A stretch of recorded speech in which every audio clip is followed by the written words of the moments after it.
هلو يا حلوين، تعالوا اقول لكم ازاي بخلي بيتي دايما ريحته حلوه، وكمان بيكون كله دفى وكله رومانسيه، خصوصا ان احنا داخلين على الفالنتاين. عايزه اقول لكم ان احلى حاجه ان بيتك يكون دايما ريحته حلوه، وتكون كمان ريحته مميزه مش زي اي حد. ازاي اقدر اعمل ده؟ انا دايما بعمل ده بالشموع. الشموع حاجه حلوه قوي قوي، خصوصا واحنا في الشتاء، وخصوصا واحنا عايزين حاجه تدفينا.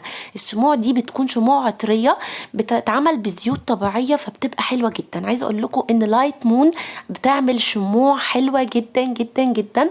عايزه اقول لكم ان الكب كيك دي كب كيك، لا دي شمعه. تعالوا بقى اوريكم. اول حاجه دي كانت بريحه نسيم البحر.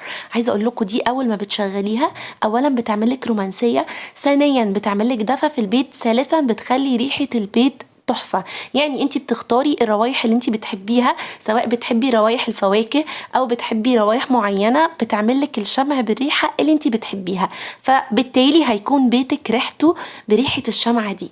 ده غير ان هو بيكون كله رومانسيه وكله جو حلو جدا.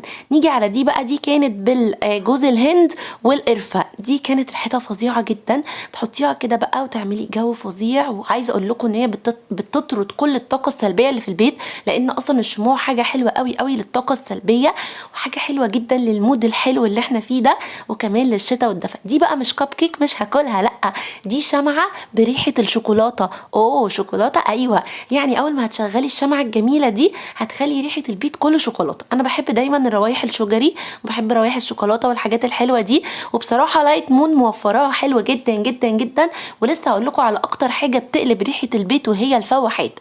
ازاي يا ناني؟ الفواحات دي بيكون معاها لعب كده. دي بتكون عباره عن اللعب دي معموله بالعطور. يعني بتحطي اللعبه دي على الفواحه والتي لايت، وبعد كده مسافة ربع ساعة ريحة بيتك بتتقلب، بتكون ريحتها العطر اللي انت مختاراه او الريحة اللي انت مختاراها. تقدري تختاري بقى شوكولاتة، قهوة، خوخ، كل الروايح الشجري، كل الروايح الورد. عايزة اقول لكم ان دي اكتر حاجة بتعطر عندي البيت، وبتخلي البيت ريحته حلوة جدا جدا جدا، وفي نفس الوقت بتدي مود حلو قوي للبيت. هتتبسطوا جدا جدا من الحاجات اللي عند لايت مون، واسعارها حلوة قوي، وكمان مستخدمة ماتيريالز حلوة جدا، والاشكال حلوة قوي. وكمان الهدايا لو مختاره من عندها هدايا هتكون لذيذه جدا. وما تنسوش ان هي عامله عروض حلوه قوي بمناسبه الفالنتاين. هسيب لكم اللينك. باي باي.